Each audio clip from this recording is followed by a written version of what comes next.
சமயத்துல வந்து காப்பாத்துறீங்க, ரொம்ப நன்றி. நன்றி இருக்கட்டும். ரோட்ல கோலம் போறதை விட்டுட்டு ஏதாவது வீட்டு வேலை செஞ்சு பொழைக்க பாரு.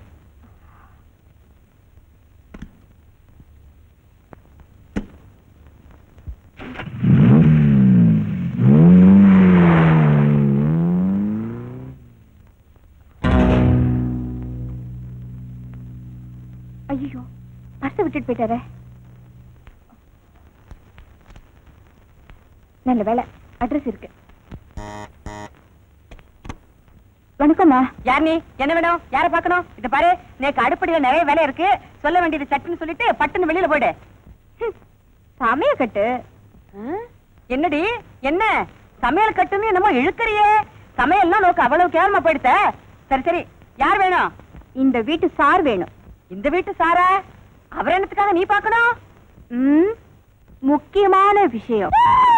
ஐயோ, முக்கியமான விஷயம்னு வயிற்று தொடுறாளே. விஷயம் வேற மாதிரி தான் இருக்கு. தம்பி அந்த மாதிரி தப்பு தண்டாவுக்கெல்லாம் போகாது. ஏண்டிமா, நீ சொல்றதெல்லாம் நிஜம்தானா? என்ன மாமி, யார் இந்த பொண்ணு? மீனாட்சிமா, இந்த அநியாயத்தை கேட்டல. வணக்கம்மா. என்னம்மா வேணும்? அம்மா, நான் ரோட்ல படம் போட்டு பழைக்கிறவ. காசு போட வந்த 2 ரவுடி பசங்க என் மேல கைய போட பார்த்தாங்க. உங்க புள்ளதான் வந்து காப்பாத்தினாரு. அப்போ அவர் பர்சு கீழே விழுந்துருச்சு. அது குடுக்கத்தான் வந்தேன். இந்தாங்கம்மா. இவ்வளவுதானா? நான் என்னமோ ஏதோ நினைச்சு பயந்தே போயிட்டேன். மீனாட்சிமா, நன்னா எண்ணி பாத்துருங்க. 1 2 எடுத்து சொருகிருப்போம். எடுக்கிறவளா இருந்தா திருப்பி கொண்டு வந்திருக்க மாட்டா. இந்தாம்மா. ஐயோ, இதெல்லாம் ஒண்ணு வேண்டாமா. வேற என்ன வேணும்? இந்த அட்ரஸ் கண்டுபிடிக்க நடந்து நடந்து ஒரே பசி. கொஞ்சம் சோறு போடுறீங்களா? சரி வா.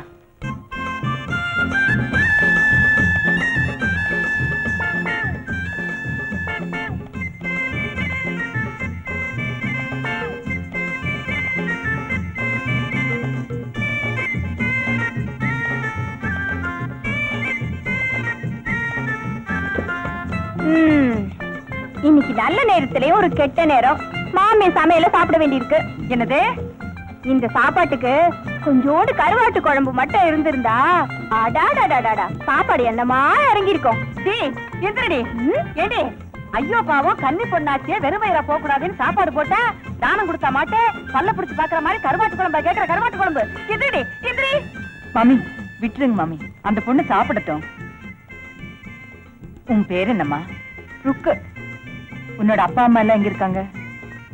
அவங்களும் உயிரோட இருந்தா நான் ஏமா ரோட்டுக்கு வர போறேன்?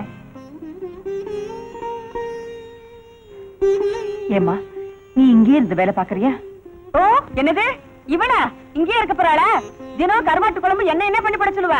நானே சமைச்சுக்கிறேன். நீ ஏன் பண்ணிக்கிற? வந்தவன சமையல் கட்ட பிடிச்சிடுவ விட மாட்டேன், தெரியுமோ இல்லையா? அம்மா, நீயா?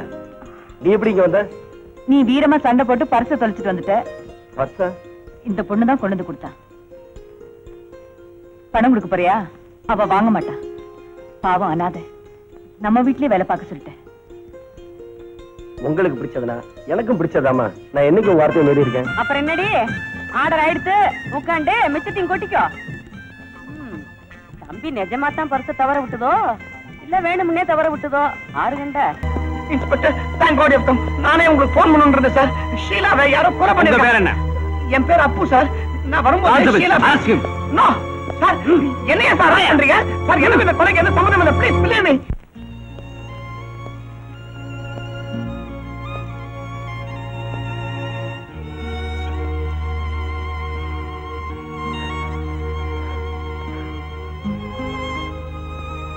அப்பு,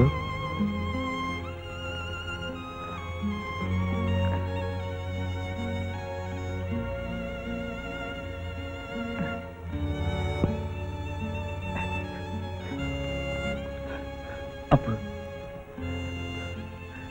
இயேசுவின் நலத்துக்காக உங்க 2 பேரையும் நான் என்ன மன்னிச்சிரு அப்பு. சிச்சி, உன் மேல எந்த தப்பு இல்ல விஜய். அது ஷீலாவை வாழ வைக்கணும்னு ஆசைப்பட்ட நானே அவ சாகறதுக்கும் காரணமா இருந்துட்டேன். அதை நினைக்கும் போது எனக்கு அழாத அப்பு. நான் உனக்கு என்ன ஆறுதல் சொல்றதுன்னு எனக்கே தெரியல. அப்பு, எவ்வளவு செலவானாலும் சரி உன்னை நான் வெளியே கொண்டு வந்துடுறேன். மிஸ்டர் விஜய், நான் கேட்ட பணத்தை நீங்க கொடுத்துட்டீங்க. நீங்க கேட்ட விடுதலைய உங்க ஃப்ரெண்டுக்கு வாங்கி கொடுக்க வேண்டியது ஏன் பொறுப்பு. மேடம், என்கிட்ட வேலை செஞ்சாங்கிற ஒரே காரணத்துக்காக அப்பு தன்னோட உயிருக்குயிரான காதலை இழந்துட்டான். அது மட்டும் இல்ல, இன்னைக்கு தான் செய்யாத கொலைக்காக ஜெயில்ல. கவலைப்படாம போங்க.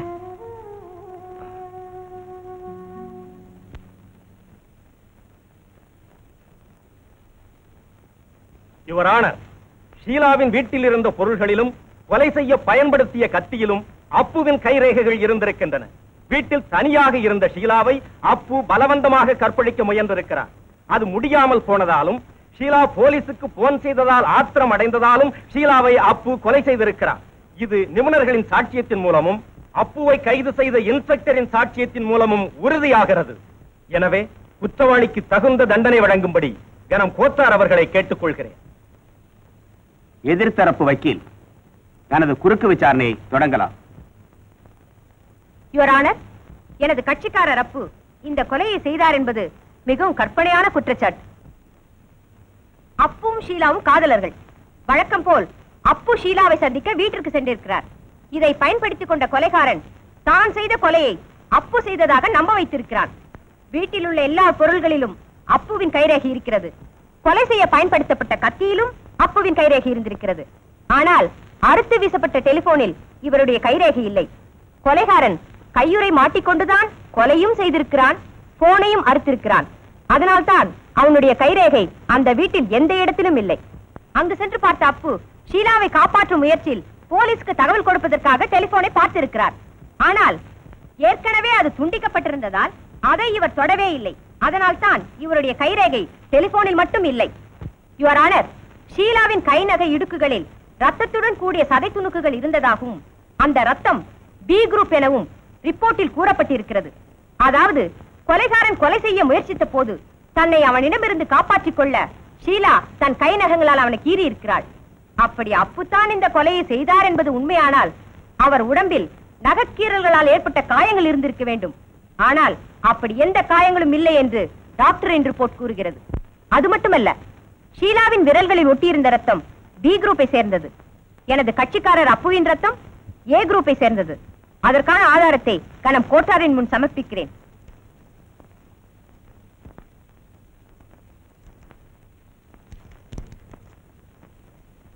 எனவே எனது கட்சிக்காரர் அப்பு ஷீலாவை கொலை செய்யவில்லை, அவர் நிரபராதி என்பது தெளிவாக்கப்பட்டிருப்பதால் அவரை விடுதலை செய்யுமாறு கனம் கோட்டார் அவர்களை கேட்டுக்கொள்கிறேன். That's all, Your Honor.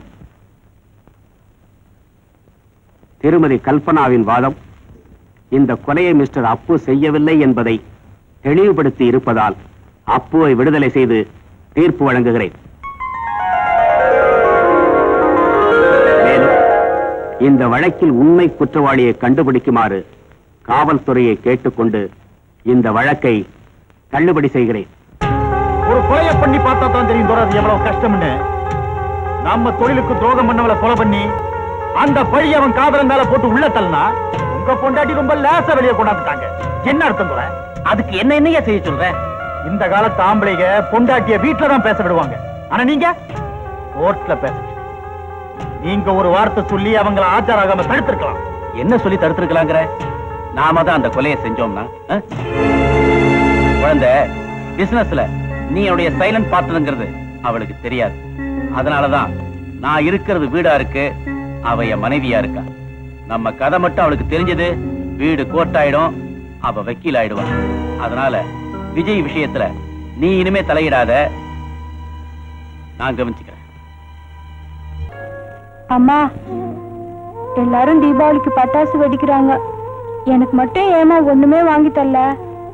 அம்மா உனக்கா சேர்த்து வச்சிருக்க காசெல்லாம் அப்பாட்ட கொடுத்து அனுப்பிச்சிருக்கேன். அப்பா உனக்கு புது துணி பட்டாசு எல்லாம் வாங்கி இப்ப வந்துருவாரு. இதோ அப்பா வந்துட்டாரு.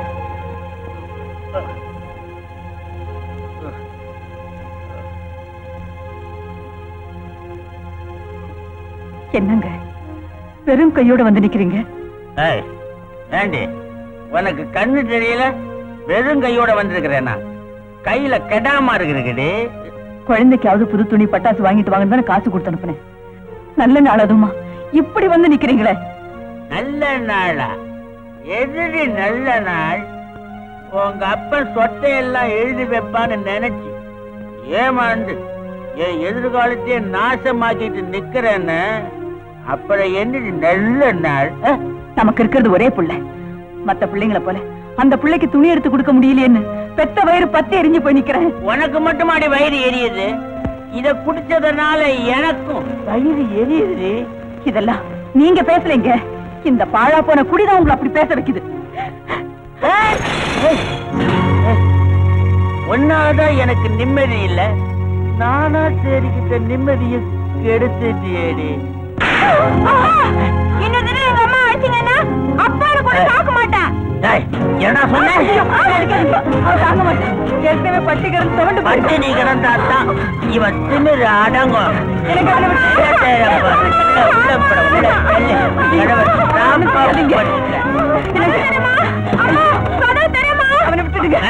அவன் உள்ளேயே பட்டி கிடந்து சாகட்டும். இந்த தீபாவளியோட உங்க 2 பேருக்கு நான் முழுக்க போட்டுட்டேன். நீயாச்சு உன் மகனாச்சு. வாங்கடே.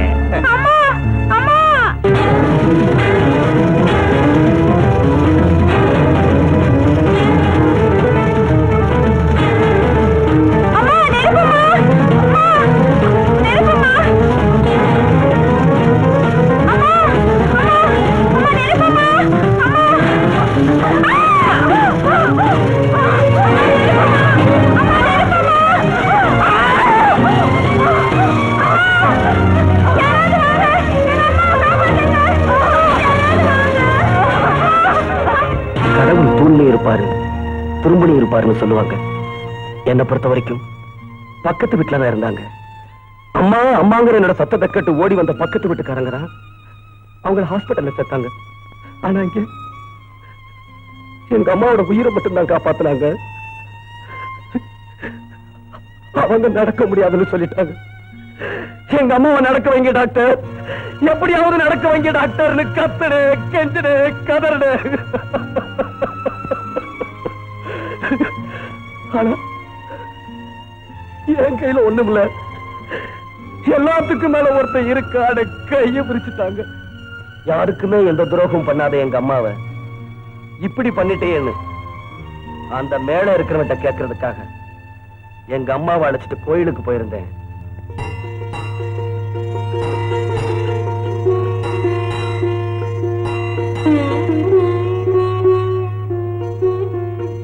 விஜய், என்னம்மா? குடிக்க கொஞ்சம் தண்ணி வேணும்பா. இத கொண்டு வரேம்மா.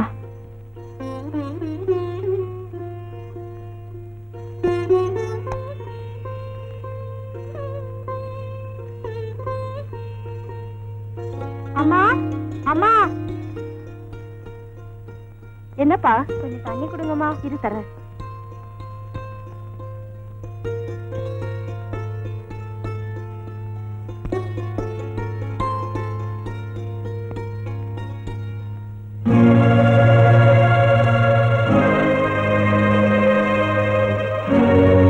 ஏய், எங்க அம்மாவோட பிச்சைக்காரி இல்ல, மரியாதையா போட்ட காசை எடுத்துட்டு போ.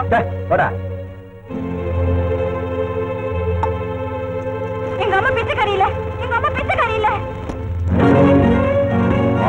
காசு போட்டா ஏன் மேலேயே திருப்பி அடிக்கிறியா? ஐயோ, என் புள்ளைய விட்டுடுங்க. அவனை அடிக்காதீங்க, ஒண்ணு செய்யாதீங்க. ஐயா, அவனை விட்டுடுங்க, அவனை விட்டுடுங்க, அவனை ஒண்ணு செய்யாதீங்க. விஜய்,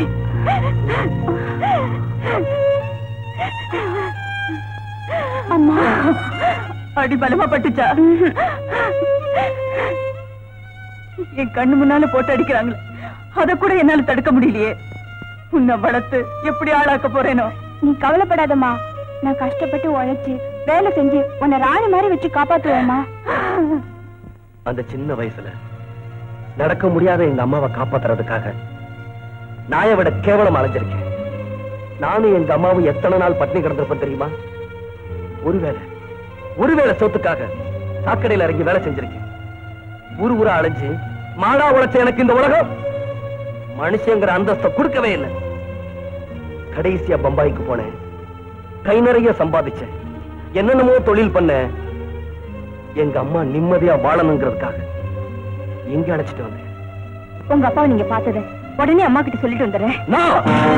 எங்க அப்பாவை நான் பார்த்ததோ உன்கிட்ட சொன்னதோ எங்க அம்மாவுக்கு தெரியவே கூடாது. சத்தியம் பண்ணி கொடு. எதுக்காக சத்தியம் பண்ண சொல்றீங்க? நேரம் வரும், நீயே தெரிஞ்சுக்கோ.